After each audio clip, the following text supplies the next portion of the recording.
سورہ بلد۔ سورہ بلد کا تعارف، مقام نزول۔ سورہ بلد مکہ مکرمہ میں نازل ہوئی ہے۔ آیات، کلمات اور حروف کی تعداد، اس صورت میں ایک رکوع، 20 آیتیں، 82 کلمے اور 320 حروف ہیں۔ بلد نام رکھنے کی وجہ، بلد کا معنی ہے شہر، اور اس صورت کی پہلی آیت میں اللہ تعالیٰ نے اپنے حبیب صلی اللہ تعالیٰ علیہ وآلہ وسلم کے شہر مکہ کی قسم ارشاد فرمائی ہے۔ اس مناسبت سے اسے سورہ بلد کہتے ہیں۔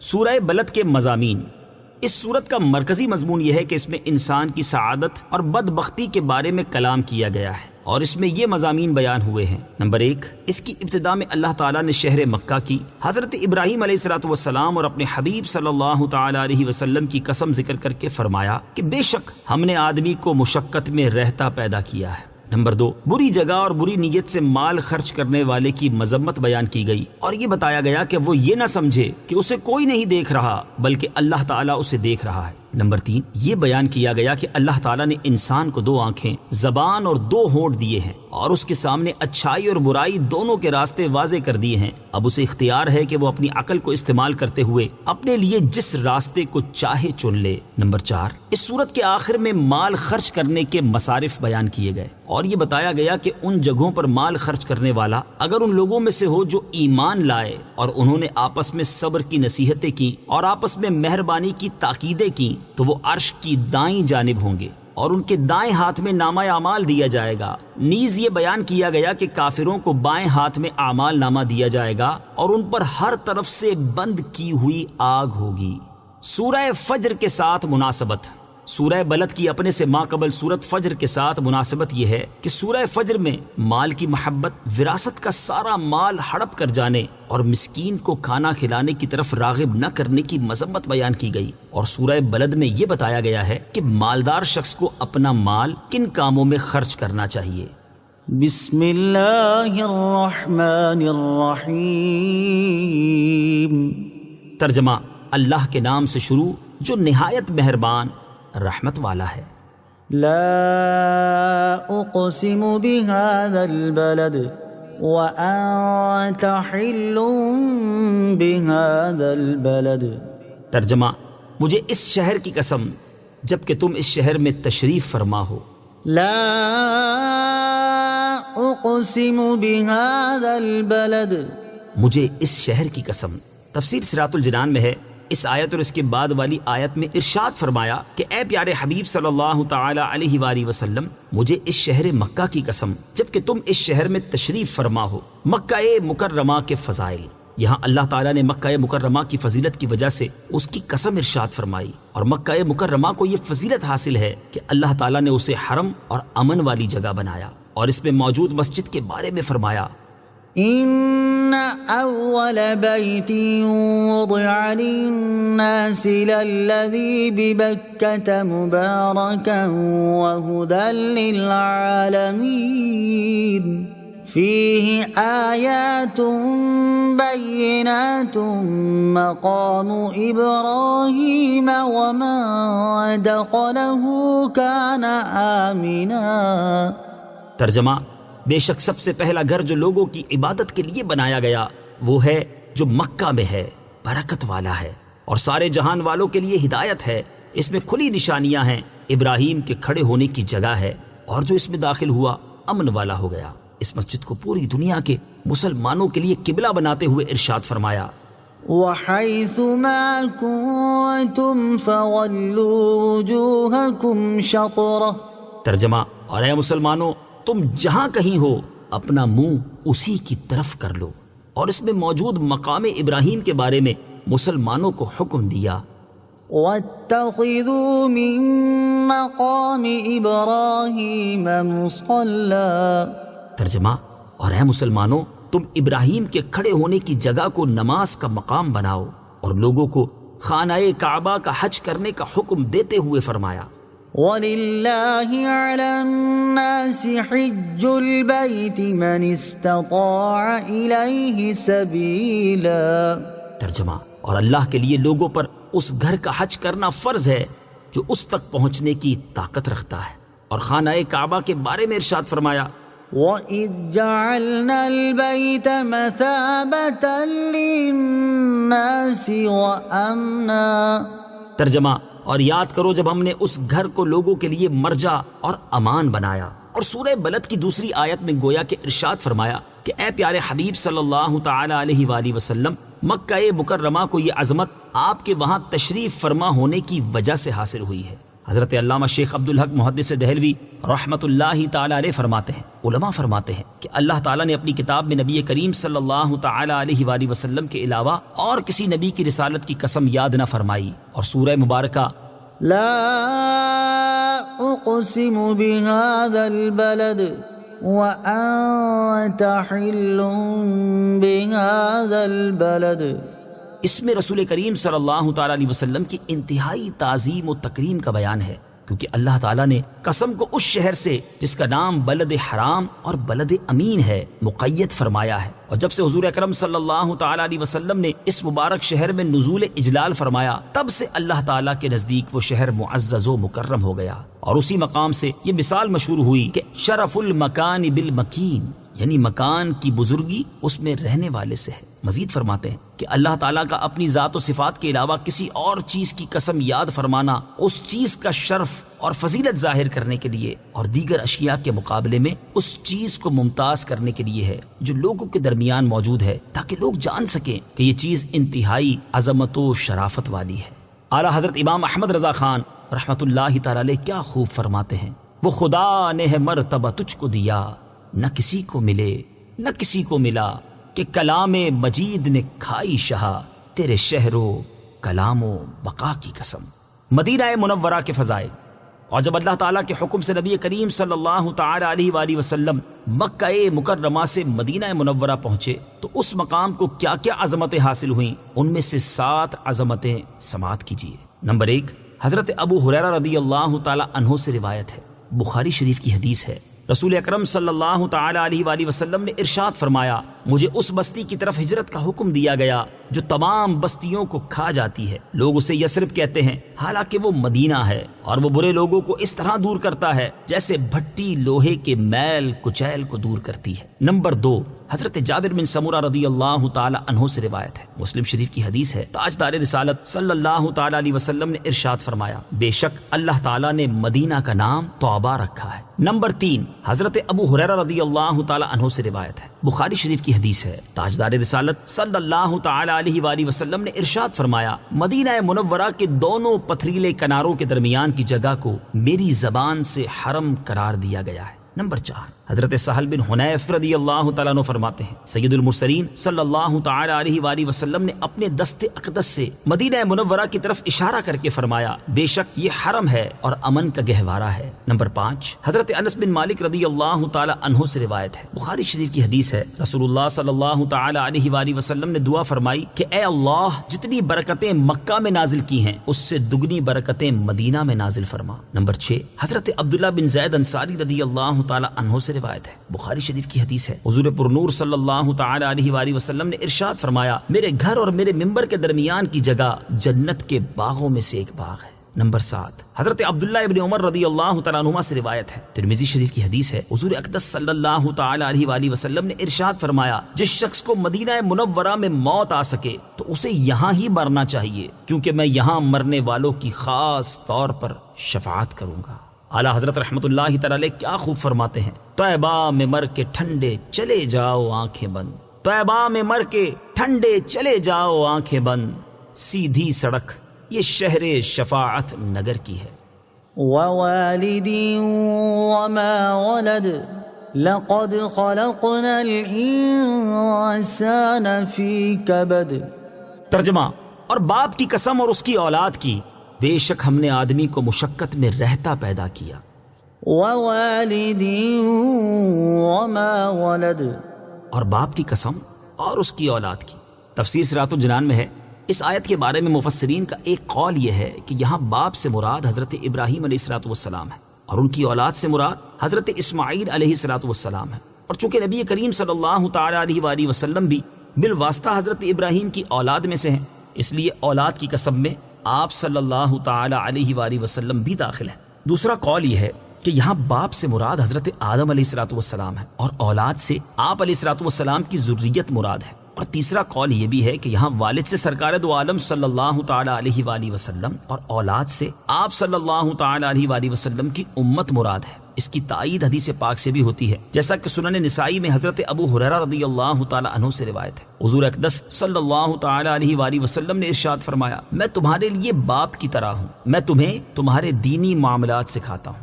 لقد خلقنا الإنسان في كبد، بے شک ہم نے آدمی کو مشقت میں رہتا پیدا کیا۔ تفسیر صراط الجنان میں ہے، اللہ تعالیٰ نے شہر مکہ کی حضرت ابراہیم علیہ السلام اور اپنے حبیب صلی اللہ تعالی علیہ وآلہ وسلم کی قسم یاد کر کے ارشاد فرمایا کہ بے شک ہم نے آدمی کو مشقت میں رہتا پیدا کیا کہ وہ حمل کے دوران ایک تنگ و تاریک مکان میں رہے، ولادت کے وقت تکلیف اٹھائے، دودھ پینے، دودھ چھوڑنے، معاش کے حصول اور زندگی اور موت کی مشقتوں کو برداشت کرے۔ مصائب اور تکالیف میں بے شمار حکمتیں ہیں۔ یاد رہے کہ ان مصائب اور تکالیف میں اللہ تعالیٰ کی بے شمار حکمتیں ہیں۔ ہمارا نفس امارہ مست گھوڑا ہے، اگر اس کے منہ میں ان تکالیف کی لگام نہ ہو تو یہ ہمیں ہلاک کر دے گا، کیونکہ ان تکالیف کی لگام کے باوجود انسان کا حال یہ ہے کہ ظلم اور قتل و غارت گری انسان نے کی، چوری ڈکیتی کی وارداتوں کا مرتکب انسان ہوا، فحاشی اور عریانی کے سیلاب انسان نے بہائے، نبوت کا جھوٹا دعویٰ حتیٰ کہ خدائی تک کا دعویٰ انسان نے کیا، اور اگر ان تکالیف کی لگام ہٹا لی جائے تو انسان کا جو حال ہوگا وہ تصور سے بالا تر ہے۔ أيحسب أن لن يقدر عليه أحد يقول أهلكت مالا لبدا أيحسب أن لم يره أحد۔ ترجمہ، کیا آدمی یہ سمجھتا ہے کہ ہرگز اس پر کوئی قدرت نہیں پائے گا؟ کہتا ہے کہ میں نے ڈھیروں مال ختم کر دیا۔ کیا آدمی یہ سمجھتا ہے کہ اسے کسی نے نہ دیکھا؟ أيحسب أن لن يقدر عليه أحد۔ کیا آدمی یہ سمجھتا ہے کہ ہرگز اس پر کوئی قدرت نہیں پائے گا؟ تفسیر صراط الجنان میں ہے، ایک قول یہ ہے کہ یہ آیت ابو الاشد اسید بن کلدہ کے بارے میں نازل ہوئی۔ یہ انتہائی مضبوط اور طاقتور شخص تھا، اور اس کی طاقت کا یہ عالم تھا کہ چمڑا پاؤں کے نیچے دبا لیتا اور اعلان کرتا کہ کون اس چمڑے کو میرے پاؤں کے نیچے سے نکالے گا۔ چنانچہ 10 آدمی اس چمڑے کو کھینچتے رہتے، یہاں تک کہ وہ چمڑا تو پھٹ کر ٹکڑے ٹکڑے ہو جاتا، لیکن جتنا اس کے پاؤں کے نیچے ہوتا وہ ہرگز نہ نکل سکتا تھا۔ اور ایک قول یہ ہے کہ یہ آیت ولید بن مغیرہ کے بارے میں نازل ہوئی، اور آیت کے معنی یہ ہے کہ یہ کافر اپنی قوت پر غرور کرتا اور مسلمانوں کو کمزور سمجھتا ہے، یہ کس گمان میں پڑا ہوا ہے، اور یہ اللہ تعالیٰ کی قدرت کو نہیں جانتا جو کہ قادر برحق ہے۔ يقول أهلكت مالا لبدا، کہتا ہے کہ میں نے ڈھیروں مال ختم کر دیا۔ تفسیر صراط الجنان میں ہے، یہاں سے اس کافر کا قول ذکر کیا گیا۔ چنانچہ اس آیت اور اس کے بعد والی آیت کا خلاصہ یہ ہے کہ وہ کافر کہتا ہے کہ میں نے نبی کریم صلی اللہ تعالی علیہ وآلہ وسلم کی عداوت اور دشمنی میں لوگوں کو دے دے کر ڈھیروں مال ختم کر دیا تاکہ وہ لوگ حضور اقدس صلی اللہ تعالی علیہ وآلہ وسلم کو تکلیف پہنچائیں۔ کیا اس کافر کا یہ گمان ہے کہ اسے اللہ تعالیٰ نے نہیں دیکھا اور اللہ تعالیٰ اس سے سوال نہیں کرے گا کہ اس نے یہ مال کہاں سے حاصل کیا اور کس کام پر خرچ کیا؟ ایسا ہرگز نہیں۔ اللہ تعالیٰ اس کی خبیث نیت اور باطنی فساد سے باخبر ہے، اور وہ اسے اس کی سزا دے گا۔ بری نیت سے اور بری جگہ پر مال خرچ کرنے کا انجام۔ اس سے معلوم ہوا کہ بری نیت سے اور بری جگہ پر مال خرچ کرنے کا انجام بہت سخت ہے۔ اس سے وہ لوگ عبرت حاصل کریں جو رشوت کے ذریعے دنیا کا عہدہ اور منصب حاصل کرنے کے لیے اور شادی کی ناجائز رسموں کو پورا کرنے کے لیے بے تحاشا مال خرچ کرتے ہیں۔ اسی طرح وہ لوگ بھی درس حاصل کریں کہ جو ظاہری طور پر تو نیک کاموں میں اپنا مال خرچ کر رہے ہیں، لیکن ان کی نیت یہ ہے کہ اس عمل سے لوگ ان کی واہ واہ کریں اور لوگوں میں ان کی نیک نامی مشہور ہو۔ ایسے لوگوں کے لیے 2 احادیث میں بڑی عبرت ہے۔ چنانچہ نمبر 1 حضرت عبداللہ ابن مسعود رضی اللہ تعالی عنہ سے روایت ہے، حضور اقدس صلی اللہ تعالی علیہ وآلہ وسلم نے ارشاد فرمایا، قیامت کے دن انسان اپنے رب کی بارگاہ سے اس وقت تک قدم نہ ہٹا سکے گا جب تک اس سے ان 5 چیزوں کے بارے میں سوال نہ کر لیا جائے۔ نمبر 1 اس کی زندگی کے بارے میں کہ اسے کن کاموں میں گزارا۔ نمبر 2 اس کی جوانی کے بارے میں کہ اسے کن کاموں میں صرف کیا۔ نمبر 3 اور 4 اس کے مال کے بارے میں کہ کہاں سے مال کمایا اور کہاں پر خرچ کیا۔ نمبر 5 اس کے علم کے بارے میں کہ اس نے اپنے علم پر کہاں تک عمل کیا۔ نمبر 2 حضرت شداد بن اوس رضی اللہ تعالی عنہ سے روایت ہے، حضور پرنور صلی اللہ تعالی علیہ وآلہ وسلم نے ارشاد فرمایا، جس نے دکھاوے کے لیے روزہ رکھا تو اس نے شرک کیا، جس نے دکھاوے کے لیے نماز پڑھی تو اس نے شرک کیا، اور جس نے ریاکاری کرتے ہوئے صدقہ کیا تو اس نے شرک کیا۔ اللہ تعالیٰ ایسے لوگوں کے حال پر رحم فرمائے اور انہیں اپنی بگڑی عادتیں اور خراب حالات درست کرنے کی توفیق عطا فرمائے، آمین۔ أَلَمْ نَجْعَلْ لَهُ عَيْنَيْنِ وَلِسَانًا وَشَفَتَيْنِ وَهَدَيْنَاهُ النَّجْدَيْنِ۔ ترجمہ، کیا ہم نے اس کی 2 آنکھیں نہ بنائیں اور زبان اور 2 ہونٹ، اور ہم نے اسے 2 راستے دکھائے۔ أَلَمْ نَجْعَلْ لَهُ عَيْنَيْنِ، کیا ہم نے اس کی 2 آنکھیں نہ بنائیں؟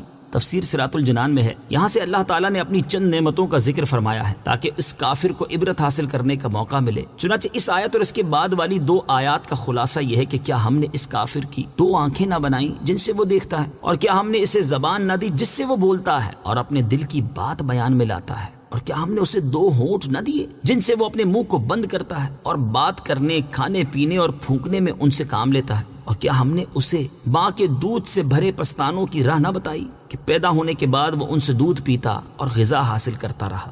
زبان کی اہمیت اور اس کی حفاظت کی ترغیب تفسیر روح البیان میں ہے۔ اللہ تعالیٰ نے انسان کو زبان عطا کی اور اس میں گفتگو کرنے کی صلاحیت بھی پیدا کی، اور اس نعمت کی اہمیت کا اندازہ اس سے لگایا جا سکتا ہے کہ اس کے ذریعے انسان کلام کرتا اور اپنے دل کی بات بیان کرتا ہے، اس کے ذریعے معاملات سر انجام دیتا اور کھانے والی چیزوں کے ذائقے معلوم کرتا ہے۔ اور اگر انسان کی زبان نہ ہوتی، یا زبان تو ہوتی لیکن اس میں گفتگو کرنے کی صلاحیت نہ ہوتی، تو انسان کو اپنے معاملات سر انجام دینے کے لیے اشارے اور تحریر کا سہارا لینا پڑتا، اور اس سے جو دشواری ہوتی اس کا اندازہ گفتگو کرنے کی صلاحیت سے محروم لوگوں کو دیکھ کر کیا جا سکتا ہے۔ اور اس نعمت پر اللہ تعالیٰ کا جتنا بھی شکر ادا کیا جائے وہ کم ہے۔ حضرت علامہ اسماعیل حقی رحمۃ اللہ تعالی علیہ فرماتے ہیں، اس آیت میں یہ تنبیہ بھی ہے کہ اچھی اور نیک باتوں کے علاوہ انسان کم کلام کیا کرے اور فضول و بے فائدہ کلام نہ کرے۔ اور اللہ تعالیٰ نے جو زبان کو منہ کے اندر رکھا اور اس کے آگے 2 ایسے ہونٹ بنا دیے جنہیں کھولے بغیر کلام ممکن نہیں، اس میں یہی حکمت ہے تاکہ بندہ اپنے ہونٹوں کو بند کر کے ان سے کلام نہ کر سکنے پر مدد حاصل کرے۔ اور بکثرت احادیث میں زبان کی حفاظت کرنے کی ترغیب اور خاموش رہنے کی فضیلت بیان کی گئی ہے۔ یہاں ان میں سے 5 احادیث سماعت فرمائیے۔ چنانچہ نمبر 1، حضرت عقبہ بن عامر رضی اللہ تعالیٰ عنہ فرماتے ہیں، ترمذی شریف کی حدیث ہے کہ میں نے رسول اللہ صلی اللہ تعالی علیہ وآلہ وسلم کی بارگاہ میں حاضر ہو کر عرض کی، نجات کا ذریعہ کیا ہے؟ ارشاد فرمایا، اپنی زبان کو قابو میں رکھو اور تمہیں تمہارا گھر کافی رہے، اور اپنی خطاؤں پر روو۔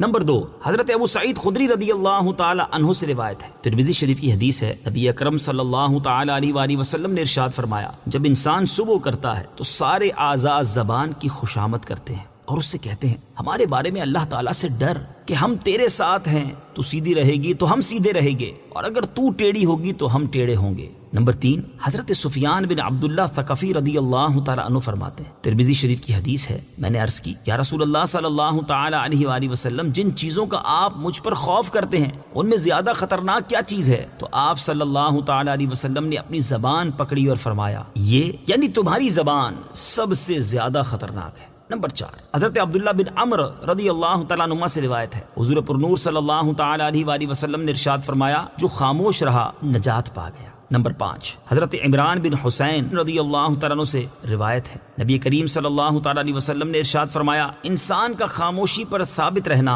60 برس کی عبادت سے افضل ہے۔ اللہ تعالیٰ ہمیں زبان جیسی عظیم نعمت کی اہمیت کو سمجھنے، اس نعمت کے ملنے پر اللہ تعالیٰ کا شکر ادا کرنے، فضول اور بیکار باتوں اور ناجائز کلام سے اس کی حفاظت کرنے کی توفیق عطا فرمائے، آمین۔ وَهَدَيْنَاهُ النَّجْدَيْنِ، اور ہم نے اسے 2 راستے دکھائے۔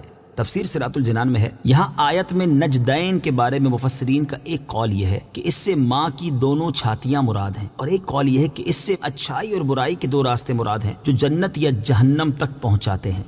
فَلَاقْتَحَمَ الْعَقَبَةَ وَمَا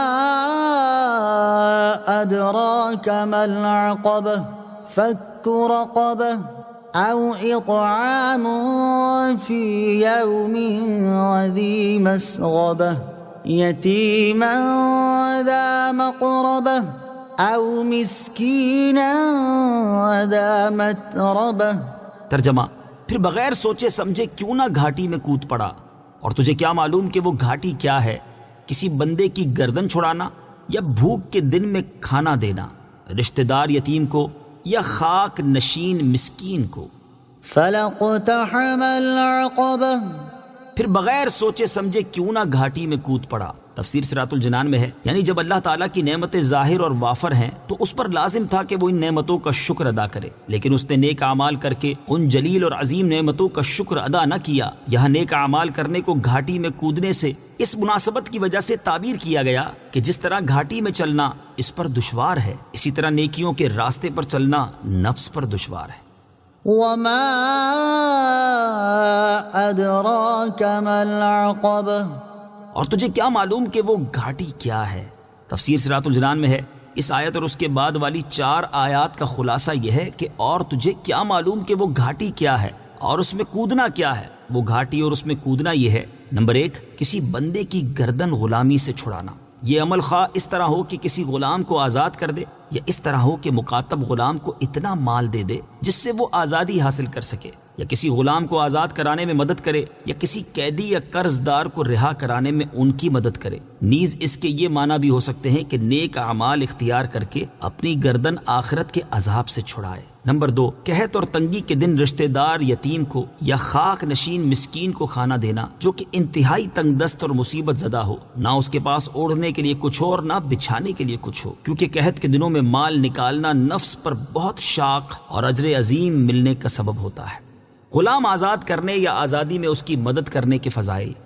غلام آزاد کرنے یا آزادی میں اس کی مدد کرنے کی بہت فضیلت ہے۔ بخاری شریف کی حدیث ہے، چنانچہ حضرت ابو ہریرہ رضی اللہ تعالی عنہ سے روایت ہے، حضور اقدس صلی اللہ تعالی علیہ وآلہ وسلم نے ارشاد فرمایا، جس نے کسی مسلمان غلام کو آزاد کر دیا تو اللہ تعالیٰ اس غلام کے ہر عضو کے بدلے غلام آزاد کرنے والے کا عضو جہنم سے آزاد کر دے گا۔ اور حضرت معاذ رضی اللہ تعالیٰ عنہ سے روایت ہے، حضور پر نور صلی اللہ تعالی علیہ وآلہ وسلم نے ارشاد فرمایا، اے معاذ، کوئی چیز اللہ تعالیٰ نے غلام آزاد کرنے سے زیادہ پسندیدہ روئے زمین پر پیدا نہیں کی۔ حضرت سمورہ بن جندب رضی اللہ تعالیٰ عنہ سے روایت ہے، حضور اکرم صلی اللہ تعالی علیہ وآلہ وسلم نے ارشاد فرمایا، افضل صدقہ یہ ہے کہ گردن چھڑانے میں سفارش کی جائے۔ بھوکے مسلمان کو کھانا کھلانے کے فضائل۔